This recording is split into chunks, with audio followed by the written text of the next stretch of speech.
മഹത്വം. അല്പസമയ ചിന്തയ്ക്കായി സങ്കീർത്തനം 125:1. യഹോവയിൽ ആശ്രയിക്കുന്നവർ കുലുങ്ങാതെ എന്നേക്കും നിൽക്കുന്ന സിയോൻ പർവ്വതം പോലെയാകുന്നു. യഹോവയിൽ ആശ്രയിക്കുന്നവർ കുലുങ്ങാതെ എന്നേക്കും നിൽക്കുന്ന സിയോൻ പർവ്വതം പോലെയാകുന്നു. യഹോവയിൽ ആശ്രയിക്കുന്ന ഒരു വ്യക്തി ഏത് സാഹചര്യത്തിലും കുലുങ്ങിപ്പോകുകയില്ല.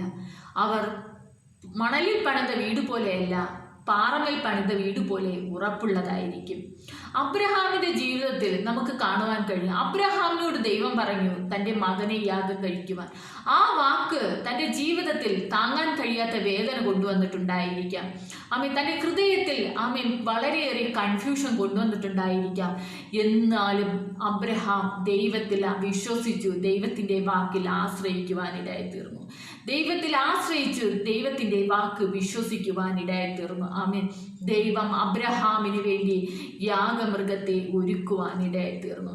നമ്മുടെ ജീവിതത്തിൽ ദൈവം പറയുന്ന വാക്ക് പൂർണ്ണമായി അനുസരിക്കാൻ തയ്യാറായാൽ, നമ്മുടെ ജീവിതത്തിൽ ദൈവത്തിന്റെ വാക്കിൽ നമ്മൾ പൂർണ്ണമായി ആശ്രയിക്കാൻ തയ്യാറായാൽ നമ്മുടെ ജീവിതത്തിൽ അസാധാരണമാകുന്ന ദൈവപ്രവൃത്തി കാണുവാൻ കഴിയും.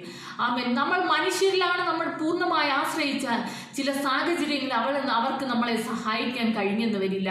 പക്ഷെ നമ്മുടെ ആശ്രയം പൂർണ്ണമായി ദൈവത്തിലാണെങ്കിൽ നമ്മൾ ഏത് സാഹചര്യത്തിലും നമ്മൾ കുലുങ്ങിപ്പോകുവാൻ ഇടയായിത്തീരില്ല. ഏത് സാഹചര്യത്തിലും നമ്മൾ പതറിപ്പോകുവാൻ ഇടയായിത്തീരത്തില്ല. നമുക്ക് ഏതെല്ലാം സാഹചര്യത്തിൽ ദൈവത്തെ ആശ്രയിക്കുവാൻ കഴിയും. മുന്നോട്ട് വഴിയില്ലാത്ത സാഹചര്യത്തിൽ നമുക്ക് ദൈവത്തിൽ ആശ്രയിക്കുവാൻ തയ്യാറാകട്ടെ. ഇസ്രായേൽ ജനത്തിന് മുന്നോട്ട് പോകുവാൻ വഴിയില്ലാതെ ഭാരപ്പെടുമ്പോൾ, മുന്നിൽ മരണം മാത്രം കണ്ടു നിൽക്കുന്ന സാഹചര്യത്തിൽ ദൈവം അവർക്ക് വേണ്ടി ചെങ്കടലിൽ വഴി തുറന്നു കൊടുക്കുവാൻ ഇടയായിത്തീർന്നു. എന്നെ കേൾക്കുന്ന സ്നേഹിത, എന്റെ ജീവിതത്തിൽ മുന്നോട്ട് പോകുവാൻ വഴിയില്ലാതെ നീ ഭാരപ്പെടുന്നു.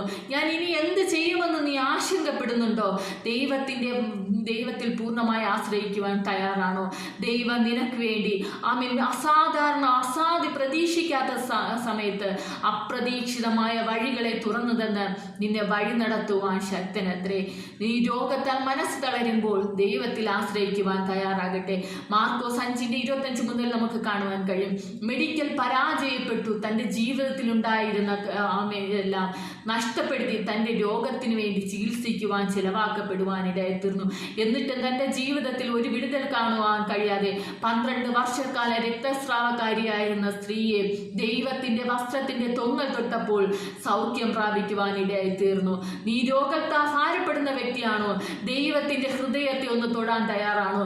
ദൈവത്തിന്റെ ഹൃദയത്തെ തൊട്ട് കഴിഞ്ഞാൽ നിന്റെ ജീവിതത്തിൽ ഇതുവരെ നീ അനുഭവിക്കുന്ന രോഗത്തിൽ നിന്ന് നിനക്ക് പൂർണ്ണമായ ഒരു സൗഖ്യം നേടുവാൻ കഴിയും. ദൈവം നിനക്ക് വേണ്ടി പ്രവർത്തിക്കുവാനിടയായിത്തീരും. ദൈവത്തിന്റെ ഹൃദയത്തെ ഇന്ന് പകൽക്കാലം ഒന്ന് തൊടുവാൻ കഴിയുമോ? ദൈവം നീ രോഗത്താൽ ഭാരപ്പെടുന്ന വിഷയത്തിൽ നിന്ന് നിനക്ക് പൂർണ്ണമായ സൗഖ്യം തരുവാനിടയായിത്തീരും. നീ ഭയപ്പെടുമ്പോൾ ദൈവത്തിൽ ആശ്രയിക്കുവാൻ തയ്യാറാകട്ടെ. ദാവീദ് ഭയപ്പെട്ട സമയങ്ങളിലെല്ലാം ദൈവത്തിൽ ആശ്രയിക്കുവാനിടയായിത്തീർന്നു.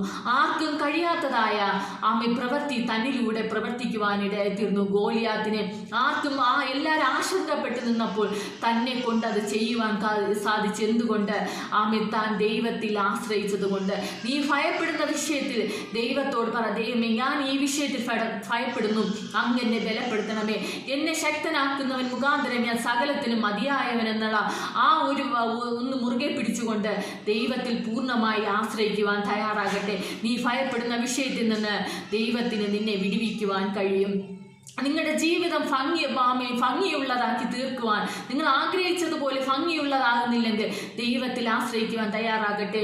ദൈവം നിന്റെ ജീവിതത്തെ ഭംഗിയുള്ളതാക്കി തീർക്കും. 6 ദിവസം കൊണ്ട് മനോഹരമായ പ്രപഞ്ചത്തെ സൃഷ്ടിച്ച ദൈവം പ്രപഞ്ചത്തെ രൂപകൽപ്പന ചെയ്ത് ഭംഗിയുള്ളതാക്കി തീർത്ത ദൈവം നിന്റെ ജീവിതത്തെ അർത്ഥമുള്ളതാക്കി തീർക്കുവാൻ ദൈവത്തിന് കഴിയും. നിന്റെ ജീവിതത്തെ ഭംഗിയുള്ളതാക്കി തീർക്കുവാൻ ദൈവത്തിന് കഴിയും. ആ ദൈവത്തിന്റെ കരത്തിൽ ഏൽപ്പിച്ചു കൊടുക്കുവാൻ കഴിയുമോ? നീ ഒറ്റയ്ക്കാണെന്ന് തോന്നുമ്പോൾ ദൈവത്തിൽ ആശ്രയിക്കുവാൻ തയ്യാറാകട്ടെ. നീ ഒറ്റയ്ക്കല്ല, നിന്നോട് കൂടെ ഇരിക്കുന്നവൻ. നിന്നെ ആലോചന പറഞ്ഞ് വഴി നടത്തുന്നവൻ നിന്നോട് കൂടെയുണ്ട്. ആ ദൈവം നിന്നെ വഴി നടത്തും.